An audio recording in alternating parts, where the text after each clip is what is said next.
We are live. And once again, I just have to adjust the setting on this. And we're going to dive into talking about cognitive biases today. I'm going to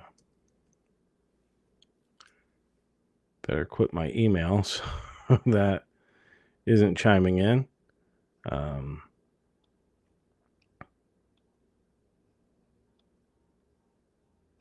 right.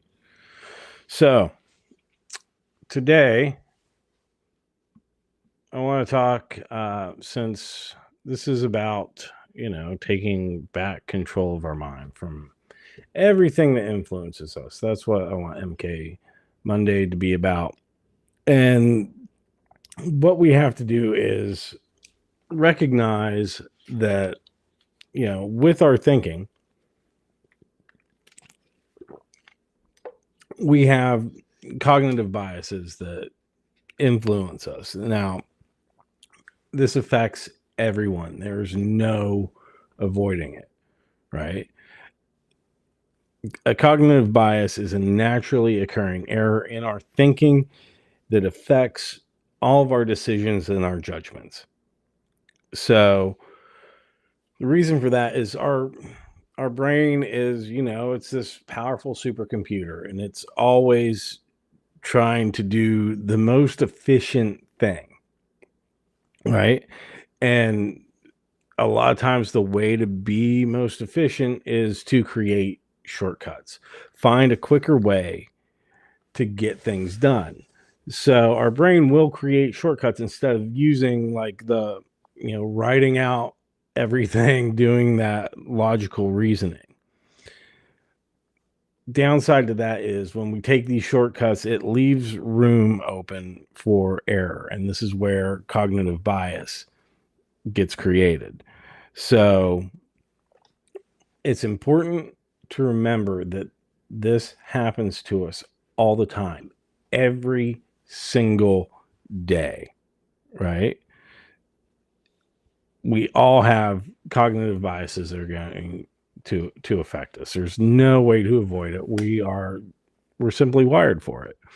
The big one that I want to talk about today, though, that people run into a lot is negativity bias.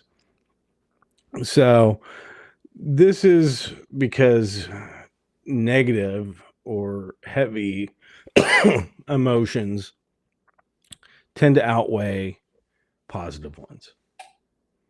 We notice the bad more than we notice the good things. Those stick out more. And we evolved this as a survival mechanism, to avoid things that are harmful, things that are negative. It really is a survival instinct. So that's why we remember more of like the bad things throughout the day than like the nice things. This is just something that happens. Somebody can tell you all the great things in the world. Like, this is true with a lot of people that come to me who are struggling with confidence or like public speaking. They'll remember how they messed up, how they flubbed the line, but they won't remember, like everybody says, oh, that was a great job. Oh, this really resonated me. That gets put secondary compared to the more negative stuff. That's given more weight in people's minds. And again, it's a natural thing that we do, but there are ways that we can combat that. But it requires being more self-aware. I mean, what doesn't, honestly? The more self-aware we are, the more we're going to recognize our own cognitive biases and be able to do something about them and take back control. So one thing that we can do is to avoid negativity bias or like diminish it, because like I said, we're hardwired for it. We're always going to experience it every day. That's fine and natural. But we can do that by kind of avoiding negative self-talk and trying to reframe our thoughts in a more positive manner, right? Um, and by doing that, we're training our mind to look more for the positive things and teaching it to have those turn the volume up so those stand out more than the negative things, and then we can appreciate that and become more present, really. um, the other thing that we need to do is establish new patterns and engage in more kind of uplifting activities, the things that really make us enjoy life. But the having new patterns and things that we find positive is a big thing, and putting that to test, embracing the tension that comes with that, with doing the new things, so we can condition ourselves like, oh no, this is a positive sort of experience. This is a nice thing. This is a good thing that we have.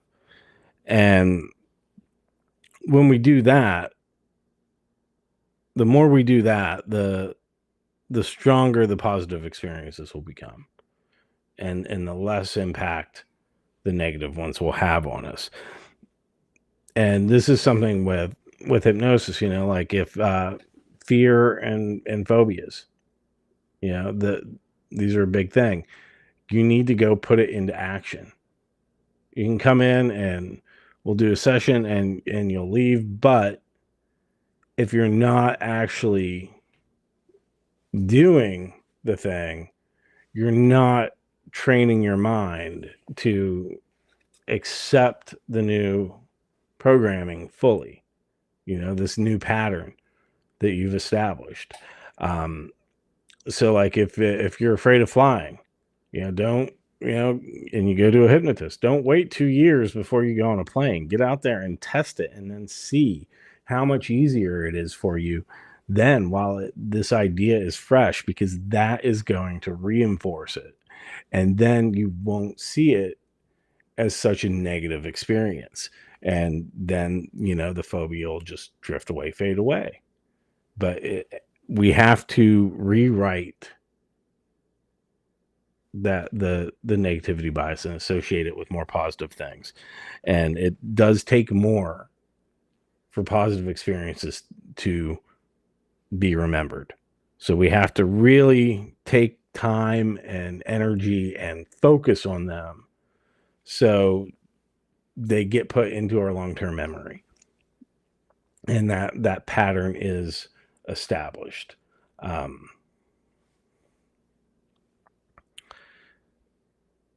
but yeah, and the reason it takes more is because, like I said, it's the weight of it, right? We talk about negative emotions; they're heavy, and we feel that. We feel heavy.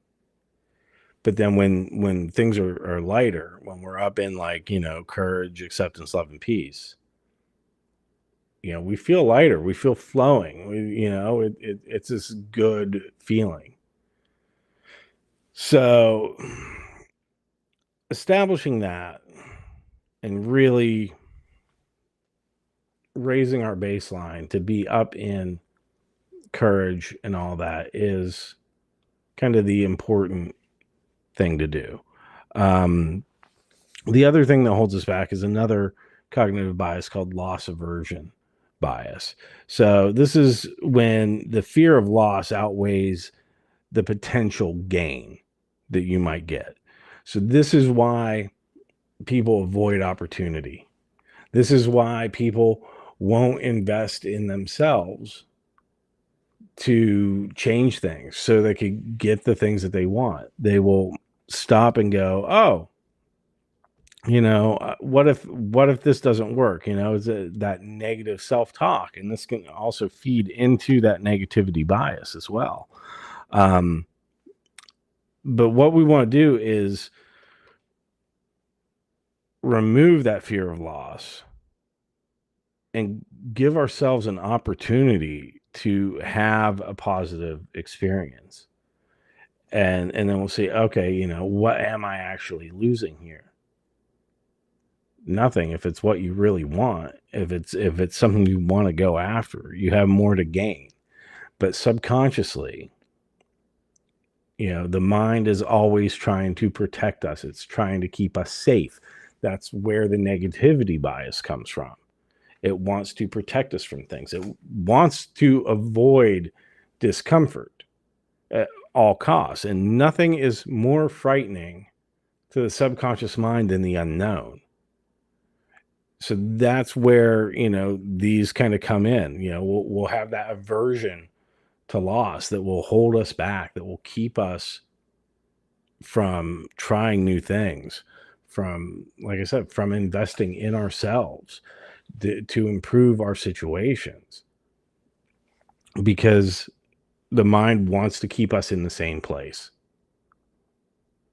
because it's the devil is less scary than the one that you don't, even if over there is everything that you want in life.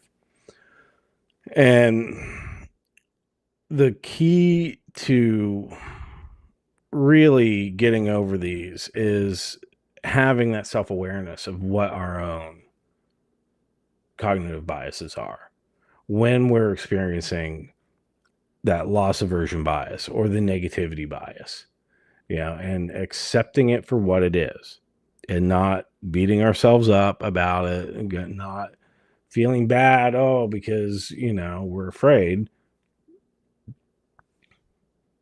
but just being aware this is happening. And then we can step back and we can take an objective look at our decision-making processes.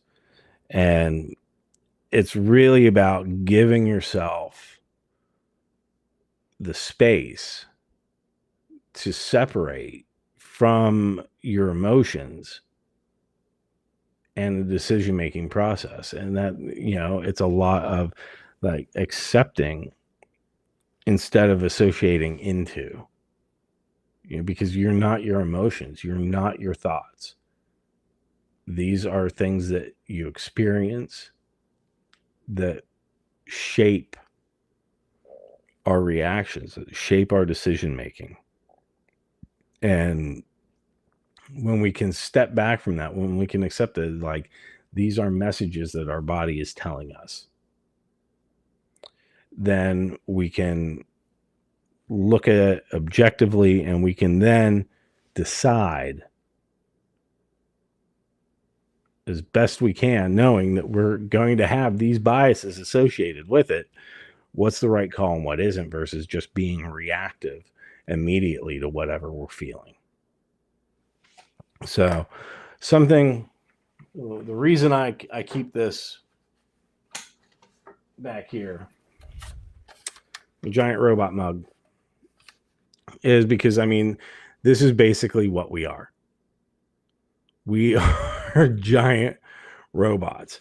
So when you think about this, the robot body is our physical body, is what we present to the world. And in there is all the circuitry and wires, all the sensors, everything that tells us what we're experiencing, what's going on in the outside world, right? And then you have, up here, the little command module that goes inside and sits in there. So think of that as the brain. That's the processing plant. So any of the signals that come in that the robot body experiences, it goes up there. It gets fed in to the command module, and then all the lights and sensors and beeps and noises on the dash are all lighting up. And then sitting inside of that, right in there, that is us. That's our consciousness. That's who we really are when we strip away all the bullshit. And our pilot is the one that ultimately gets to make the decisions. It decides whether he's going to fire off a rocket punch, or like what button is he going to push when those light up. What do you do? We're in control now. And a lot of it's like driving a car. We can just step on the pedal. We can just move our giant robot along. This lights up, push that button, go. Fine, right? We're not really active, in that. We're being reactive at that point. It's just, okay, this is how we go. Now I'm going to step on the brakes. Now I'm going to step on the gas. But when we can learn to drive a little better, right? And when we learn to pilot that giant robot a lot, it is very much like driving a car. When you go through driver's ed and you learn, like, okay, if you go into a skid, you have to, you're supposed to turn into the skid.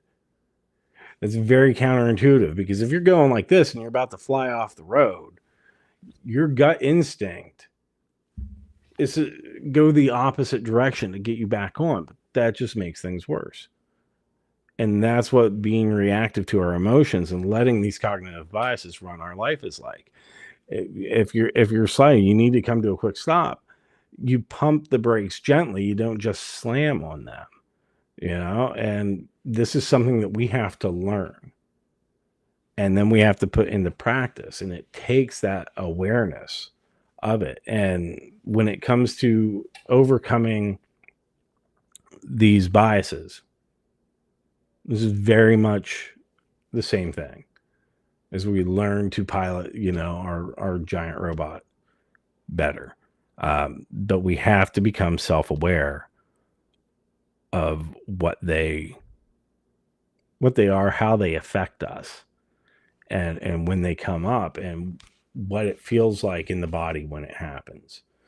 And this has been a really kind of important thing when it comes to, again, goal setting, reaching our goals, because we're going to try to do the same thing, and our brain's going to take shortcuts to do the least amount of work and to steer us away from discomfort, to steer us away from tension.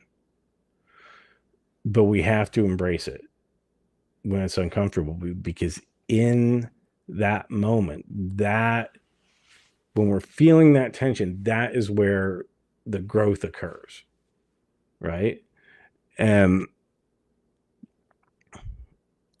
But we have to be aware of what we're experiencing, and instead of forcing it down or trying to push it out, we have to accept it and recognize it for what it is, acknowledge that it's happening, and only then can we let go of it. So, and one of the ways we can do this is by writing down, like if we have that kind of loss aversion, is this right? Write out everything. It's the same as writing out our goals. Because then we can look at it, and it's a way of separating ourselves from it. We're creating an external kind of thing. If we're feeling a loss aversion bias, especially, writing it out and go, why am I afraid of this? What is holding me back? What are making a list of like the potential losses and the potential gains. Then, we're separate. We're creating some distance from it, and in that space, we can objectively look at things and then choose the best course of action. And that can help us with negativity bias too, is, going, okay, am I just, feeling those negative emotions towards it, or is it something I should, actually move away from and onto something else, something better? And giving us that room to think and to allow it. Again, we're able to be proactive then towards what we're feeling instead of reactive.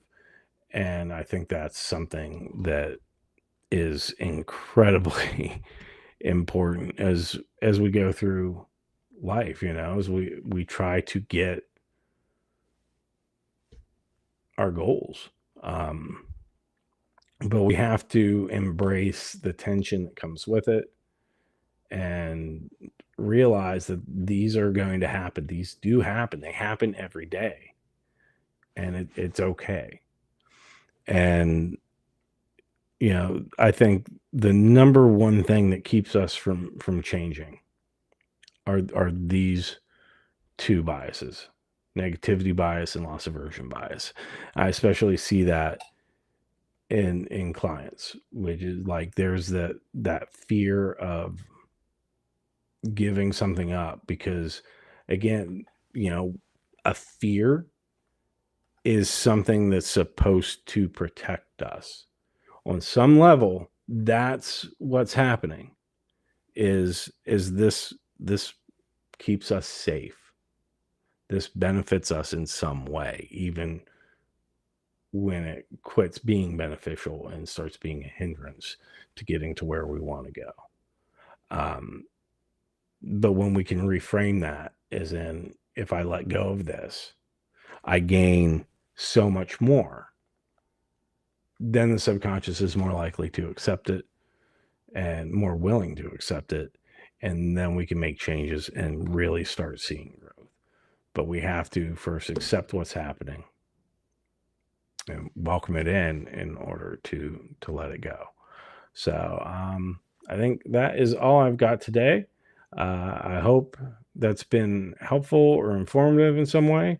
Uh, Leave a comment. Let me know what you think. Let me know what your thoughts are. Do you notice when you're experiencing this? Because, like I said, it happens on a daily basis. I'd love to hear. So let me know in the comments, and don't forget to like. And yeah, take care. I'll be seeing you.